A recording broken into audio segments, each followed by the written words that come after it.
नमस्कार मंडळी, गोष्टी प्रेमाची या आपल्या लाडक्या पॉडकास्टमध्ये तुम्हा सगळ्यांचं मनापासून स्वागत. तर मित्रांनो, प्रेम या शब्दाची व्याख्या प्रत्येकासाठी वेगवेगळी असते ना. कोणासाठी ते आईवडिलांचं प्रेम असतं, कोणासाठी जोडीदाराचं, तर कोणासाठी मित्रांचं. पण आज मी तुम्हाला अशा एका प्रेमाची गोष्ट सांगणार आहे ज्याला शब्दांची गरज नसते, जे प्रेम कोणत्याही अटींशिवाय केलं जातं.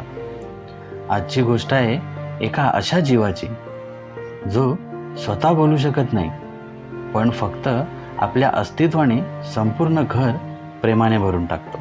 हो, आज आपण बोलणार आहोत आपल्या घरातल्या त्या पाळलेल्या जीवाबद्दल. मग तो तुमचा लाडका कुत्रा असो वा एखादी गुबगुबीत मांजर. तुम्ही कधी विचार केलाय का की आपण जेव्हा सकाळी झोपेतून उठतो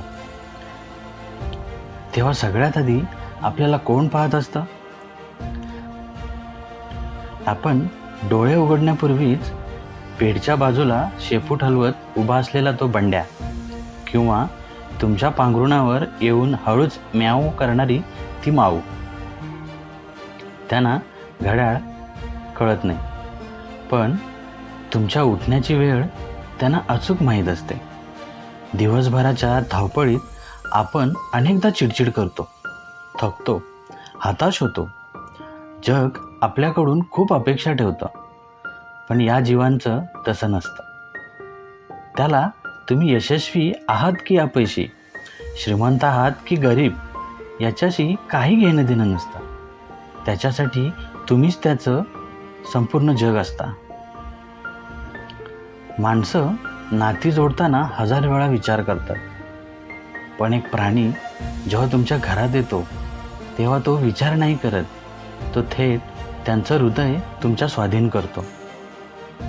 विचार करा, तुम्ही दिवसभर ऑफिसमध्ये किंवा बाहेर असता, तो घरात एकटा असतो.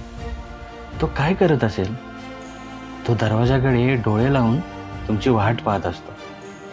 प्रत्येक पावलाच्या आवाजावर त्याचे कान टवकारतात, आणि शेवटी जेव्हा संध्याकाळी तुमच्या हाताची किल्ली दाराला लागते, तो आवाज ऐकून त्याचा होणारा आनंद अब्जावधी रुपये देऊनही विकत घेता येणार नाही. तुम्ही दार उघडता आणि तो तुमच्यावर झेप घेतो. तुमची बॅग, तुमचे कपडे हुंगायला लागतो. जणू तो विचारत असतो, कुठे गेला होतास रे एवढा वेळ?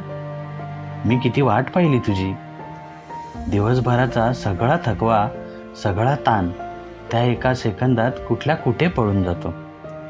आणि जेव्हा तुमचा मूड खराब असतो, तुम्ही शांत कोपऱ्यात डोकं धरून बसलेला असता, तेव्हा तो लांबून तुमच्याकडे पाहत नाही, तो हळूच येतो. त्याचं डोकं तुमच्या मांडीवर ठेवतो आणि त्याचे ते मोठे निष्पाप डोळे तुमच्याकडे रोखून पाहतात. त्या डोळ्यात एकच भावना असते, तू काळजी नको करू, मी आहे ना तुझ्यासोबत. तिथे शब्दांची हार होते मित्रांनो, आणि भावना जिंकतात. ते आपल्या आयुष्याचा एक भाग असतात, पण त्यांच्यासाठी आपणच त्यांचं आयुष्य असतो. त्यांचा जीवनकाळ माणसापेक्षा कमी असतो, पण ते जितके दिवस जगतात तितके दिवस आपल्याला फक्त आणि फक्त निस्वार्थी प्रेम काय असतं हे शिकवून जातात.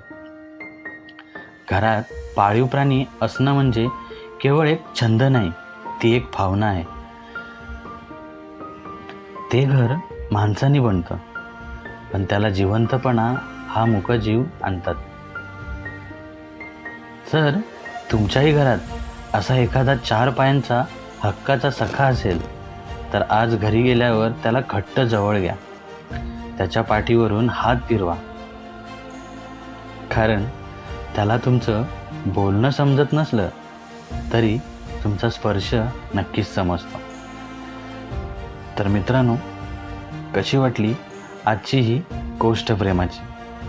तुमच्याकडेही असा एखादा लहानसा सोबती आहे का? मला कमेंट्समध्ये किंवा सोशल मीडियावर नक्की सांगा. पुढच्या भागात भेटूया अशाच एका सुंदर हळव्या गोष्टीचं. तोपर्यंत पाहत राहा, ऐकत राहा गोष्ट प्रेमाची. स्वतःची काळजी घ्या आणि हो, प्रेम करत राहा. धन्यवाद.